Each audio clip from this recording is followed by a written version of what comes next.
15 mai 1940, Stone, France, 6h30 du matin. L'Obergefreiter Hans Schäfer regarde à travers la visée de son canon anti-char de 37 mm. Son poste est positionné à l'entrée du village. Derrière lui, l'infanterie de la 10e Panzer Division occupe les maisons. Stone est tombé hier, facilement. Les Français ont reculé sans vraiment combattre. Encore une victoire, encore un village pris. Schäfer est fatigué, mais confiant. La Blitzkrieg fonctionne. La France s'effondre comme prévu. Puis, il voit quelque chose émerger de la brume matinale. Un char, énorme, avançant directement vers le village. Schäfer reconnaît la silhouette. Un char B1 bis français. Que ce village sera attaqué et contre-attaqué 17 fois en 3 jours.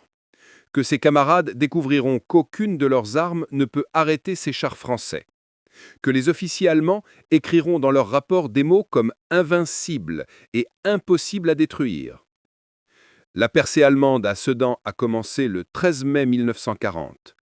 Les Panzerdivisionen de Guderian ont traversé la Meuse, enfoncé le front français, créé une brèche de 80 km. C'est la Blitzkrieg au sommet de son efficacité. Le 14 mai, les chars allemands foncent vers l'ouest. Objectif : atteindre la Manche, couper l'armée française en deux. Mais au sud de la percée, il y a un problème. Le village de Stone, position stratégique sur une colline, contrôle les routes vers Sedan.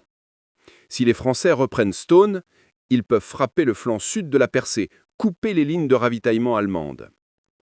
Le 14 mai au soir, la 10e Panzer Division reçoit l'ordre de prendre Stone. Le général-major Ferdinand Schall, commandant la division, est confiant.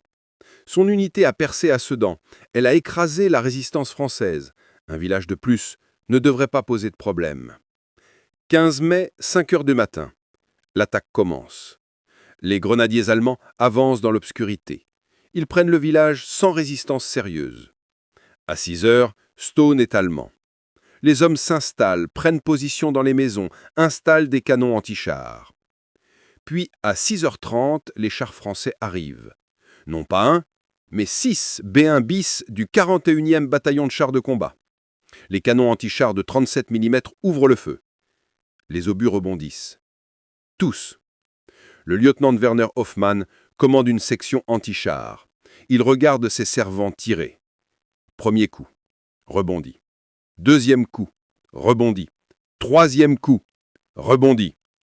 Il a été briefé sur ces machines. 32 tonnes, blindage de 60 mm à l'avant, canon de 75 mm en camassement. Mais il a aussi son canon de 37 mm, conçu spécifiquement pour percer les blindages.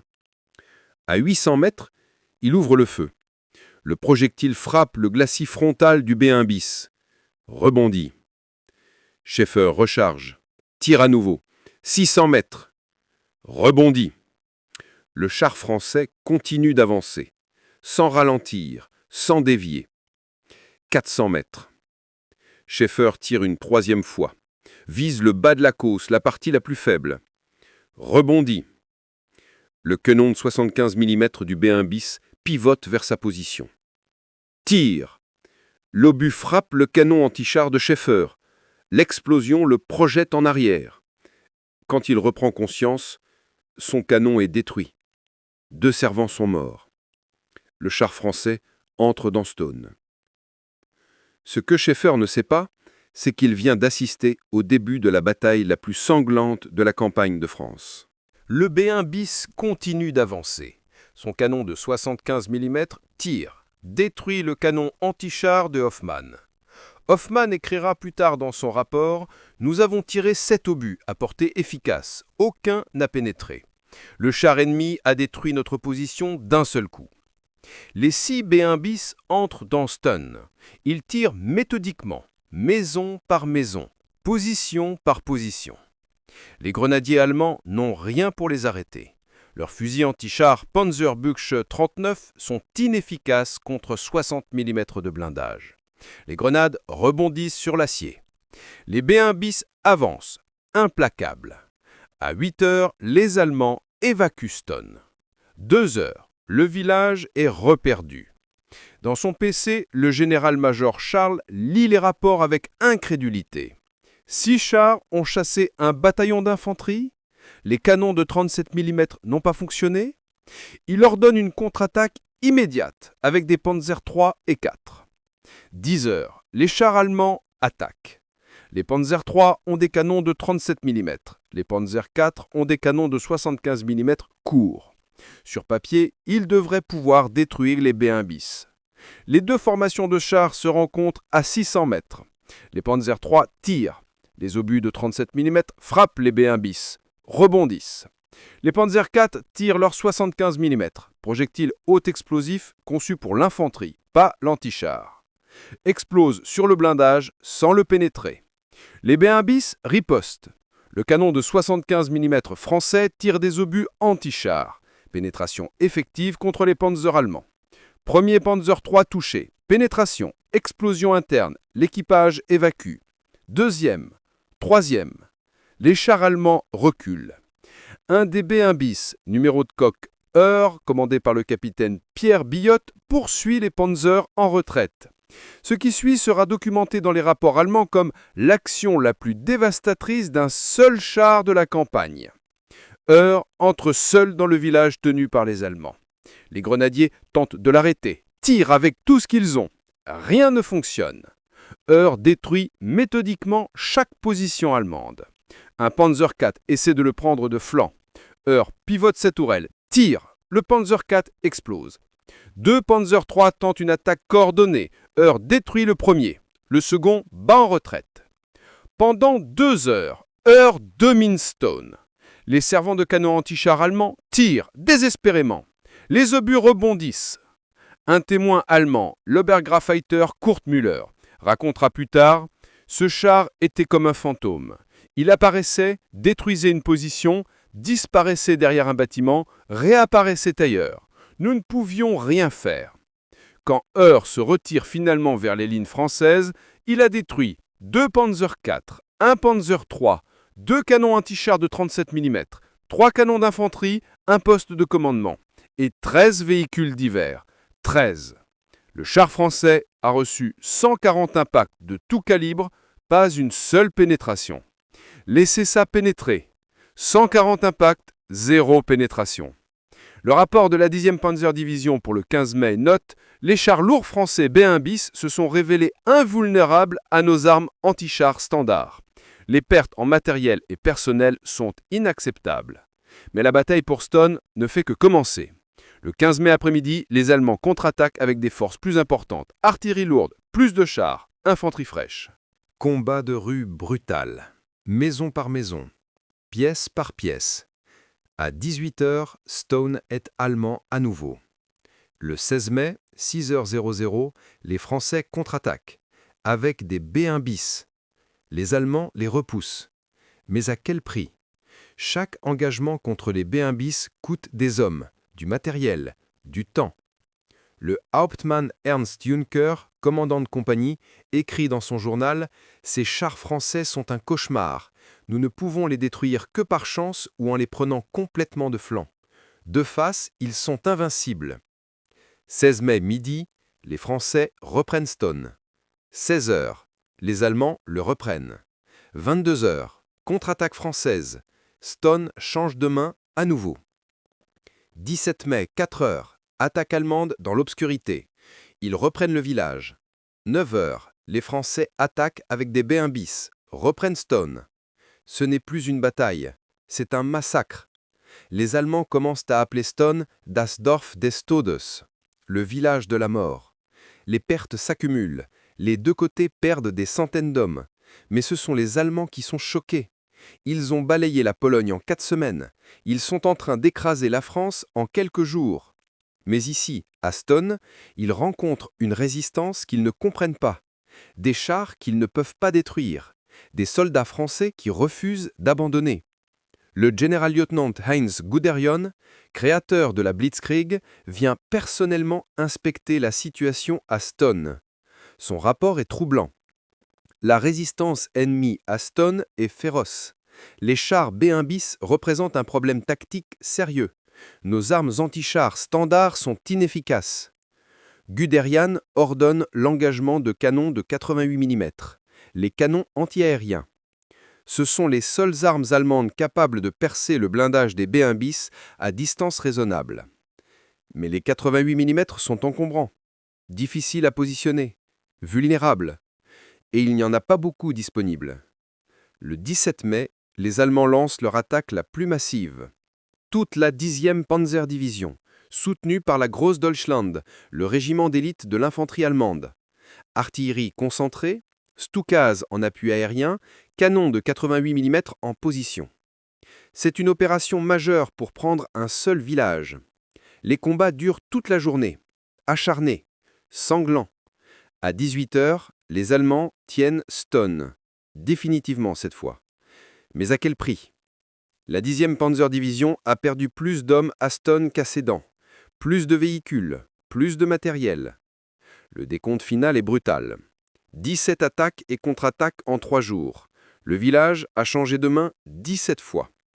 Les pertes allemandes, estimées à 600 à 800 tués et blessés, 20 à 25 chars détruits ou endommagés, douzaines de véhicules perdus.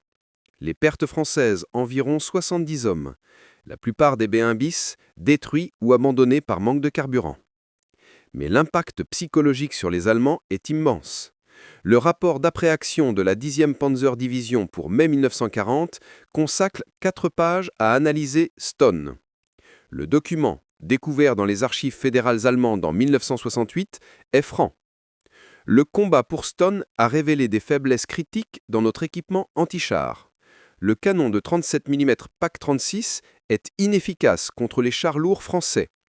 Les chars B-1 bis sont supérieurs à nos Panzer III et IV en armement et protection. Les B-1 bis ne peuvent être détruits de face qu'avec des canons de 88 mm ou en attaquant les flancs et l'arrière où le blindage est plus faible. Les équipages de chars français démontrent un courage et une compétence remarquables. Le rapport conclut: la résistance à Stonne était inattendue en intensité et en qualité. Si les Français avaient disposé de plus de chars B-1 bis et de ravitaillement adéquat, la percée de Sedan aurait pu être sérieusement menacée. Laissez cette dernière phrase pénétrer. Les Allemands admettent que leur plus grande victoire de la guerre aurait pu être menacée par des chars français et des soldats français qui refusaient d'abandonner. Le général-major Schall écrit dans ses mémoires d'après-guerre, publiés en 1954, « Stone était un avertissement que nous avons ignoré. Il démontrait que l'armée française n'était pas battue, qu'elle avait des armes excellentes, que ses soldats pouvaient se battre avec acharnement. Si la France avait eu plus de chars B-1 bis déployés correctement, plus de ravitaillement, une meilleure coordination, la campagne aurait pu être très différente. Nous avons gagné non pas parce que nous étions supérieurs en tout, mais parce que nous avons concentré nos forces au bon endroit, au bon moment, et parce que le haut commandement français a mal utilisé ses ressources. » Le Hauptmann Ernst Juncker, qui a combattu 3 jours à Stonne, écrit en 1947 « J'ai combattu sur tous les fronts de cette guerre. Pologne, France, Russie. Stonne reste dans ma mémoire comme un des combats les plus difficiles. Les chars B-1 bis nous terrorisaient. Nous tirions et rien ne fonctionnait. Ils avançaient comme des forteresses mobiles. Nous avons appris à Stonne que la victoire en France n'était pas garantie, que nous pouvions être arrêtés, que les Français pouvaient se battre. » L'Obergefreiter Hans Schäfer, dont le canon anti-char a été détruit le premier jour, survit à la guerre. Dans une interview en 1979 pour un documentaire allemand, il raconte « J'ai tiré 3 fois sur ce char français. 3 fois, mon obus a rebondi. Je ne pouvais pas le croire. Mon entraînement m'avait dit que le PAC-36 pouvait percer tout char ennemi. Quand ce B-1 bis m'a tiré dessus, j'ai réalisé que nous n'étions pas invincibles, que nos armes n'étaient pas les meilleures, que l'ennemi avait des capacités que nous avions sous-estimées. Après Stonne, je n'ai plus jamais regardé un char ennemi avec mépris. J'ai appris le respect. J'ai appris la peur. » Le capitaine Pierre Billotte, commandant de Eure, le B-1 bis qui a détruit 13 véhicules allemands, survit également. Il est capturé plus tard en juin 1940, s'évade, rejoint les forces françaises libres. Dans ses mémoires publiés en 1972, il écrit sur Stone « Nous savions que nos B1 bis étaient bons. Nous ne savions pas à quel point jusqu'à Stone. Les Allemands tiraient désespérément, rien ne pénétrait. Mais nous manquions de carburant, nous manquions de munitions, nous manquions de coordination avec l'infanterie. Nous avions les meilleurs chars du monde et nous avons perdu la guerre parce que nous ne les avons pas utilisés correctement. Stone nous a montré ce qui aurait pu être, si nous avions eu plus de chars, plus de ravitaillement, une meilleure stratégie. La France aurait pu gagner. » Les documents allemands capturés après la guerre révèlent l'impact technique de Stone. Le Waffenamt, bureau de l'armement allemand, reçoit des rapports urgents sur l'inefficacité du PAC 36. En juin 1940, même pendant que la France s'effondre, les ingénieurs allemands travaillent déjà à des solutions. Le PAC 31 de 50 mm entre en production accélérée. Le PAC 40 de 75 mm est conçu. Les Panzer IV reçoivent des canons longs de 75 mm au lieu des canons courts. Ces améliorations ne seront prêtes qu'en 1941 et 1942, mais elles sont directement causées par Stone. Les Français, avec leur B1 bis, ont forcé les Allemands à améliorer leur armement anti-char. Le manuel d'entraînement allemand sur les chars, révisé en juillet 1940, contient une nouvelle section. Combat contre les chars lourds B1 bis français. Le manuel instruit ne pas engager de face, manœuvrer pour tirer sur les flancs ou l'arrière, utiliser des canons de 88 mm quand disponible, éviter le combat direct si possible. Éviter le combat si possible. Les Allemands qui viennent de conquérir la France écrivent dans leur manuel d'éviter le combat avec des chars français. Considérez l'ironie. Le Generaloberst Franz Halder, chef d'état-major de l'armée allemande, écrit dans son journal le 20 mai 1940 « Les rapports de Stone sont troublants, les chars français B1 bis sont clairement supérieurs à nos Panzers. Nous avons eu de la chance qu'ils n'aient pas été déployés en masse. » De la chance. Le deuxième officier le plus gradé de l'armée allemande dit qu'ils ont eu de la chance. Le Generalfeldmarschall Wilhelm Kettel, chef du haut commandement de la Wehrmacht, déclare lors d'une réunion le 25 mai « Si les Français avaient eu 1000 chars B1 bis au lieu de 300 et les avaient concentrés comme nous avons concentré nos Panzers, la bataille pour la France aurait été très différente. » Ces admissions d'officiers allemands de haut rang sont extraordinaires. Ils ont gagné, la France s'est effondrée en 6 semaines, mais ils reconnaissent que techniquement, tactiquement, les Français avaient des avantages. Les historiens allemands d'après-guerre analysent Stone en détail. Le docteur Karl-Heinz Frieser, dans son étude exhaustive Le mythe de la Blitzkrieg, publiée en 1995, écrit « Stone démontre que la victoire allemande en France n'était pas due à une supériorité technique. Les chars français B1 bis étaient supérieurs aux panzers allemands en armement et protection. » La victoire allemande était due à une supériorité opérationnelle, à la concentration de force, à la vitesse de décision, à la doctrine d'emploi, mais pas à la qualité de l'équipement. Frieser continue. Si les Français avaient employé leur B1 bis en formation concentrée comme les Allemands employaient leur Panzer, l'issue de la campagne aurait pu être différente. Stone montre ce qui se passait quand les Français utilisaient correctement leurs ressources. Le colonel David Leymann, historien militaire de la Bundeswehr, déclare dans une conférence en 2010 « Stone est la bataille oubliée de 1940. Elle ne correspond pas au récit de la victoire facile allemande. Elle montre que l'armée française pouvait se battre, que ses équipements étaient excellents, que la défaite n'était pas inévitable. Les officiers allemands qui ont combattu à Stone le savaient. Leur rapport le documente clairement. Nous avons gagné malgré Stone, pas à cause de Stone. Les témoignages des soldats allemands qui ont combattu à Stone révèlent un pattern.